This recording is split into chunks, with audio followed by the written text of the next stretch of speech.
So Sharia law, much of the Sharia law applies to Muslims, meaning non-Muslims that live in a country that is governed by Sharia law are less affected by the Sharia law.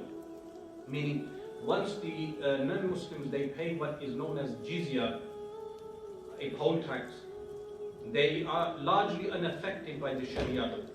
They give something which is known as a jizya, and the jizya then covers their rights to live as citizens in that country.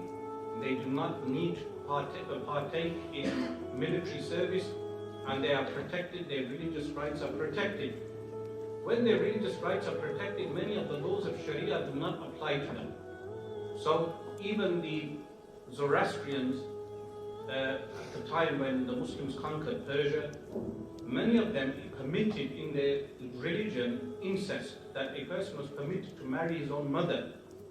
When the Muslims conquered the land, the Muslims did not interfere in this law. Likewise, various other laws which were permitted in their religion, like drinking alcohol. Drinking alcohol does not affect non-Muslims, that if a non-Muslim drinks alcohol, he is not punished by Sharia law. So Sharia law largely affects Muslims, meaning Muslims who believe in Allah subhanahu wa ta'ala, believe this is a divinely revealed law. When they go to a qadi, a judge, the qadi will give a judgment in accordance with Sharia law. While non-Muslims, there are two options for the state. One is that the non-Muslims are permitted to set up courts in accordance with their own personal laws, or they have the option to go to the qadi, to the Islamic judge. And many times in Islamic history, the non-Muslims would approach the qadi for a fairer judgment. They would consider the Sharia law more fair than their own law. This happened many times. And sometimes, in the time of Imam Ali, radiallahu ta'ala anhu, the subjects are permitted to take even the head of state to court.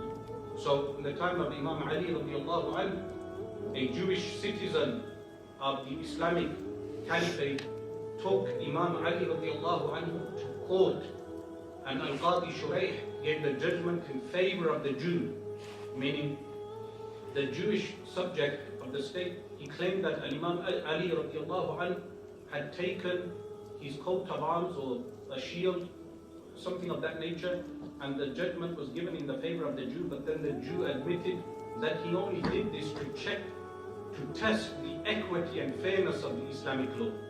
So, unlike, for instance, in the Pakistan constitution currently, the president cannot be convicted while he is president. The prime minister cannot be convicted while he is prime minister. Even in British law, the head of state, which is the Queen is not subject to many of the laws of the state.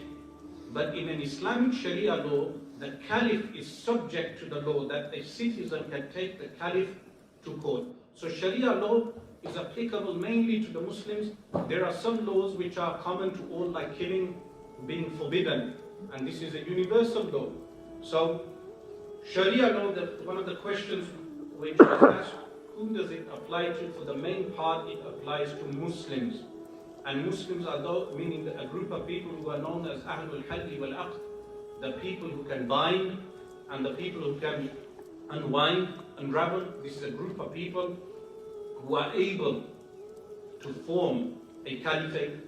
This group of people select a person who is known as Caliph, but the Caliph is not above the law. The Caliph is subject to the courts. If someone files a case against him, the Caliph will be summoned to the courts.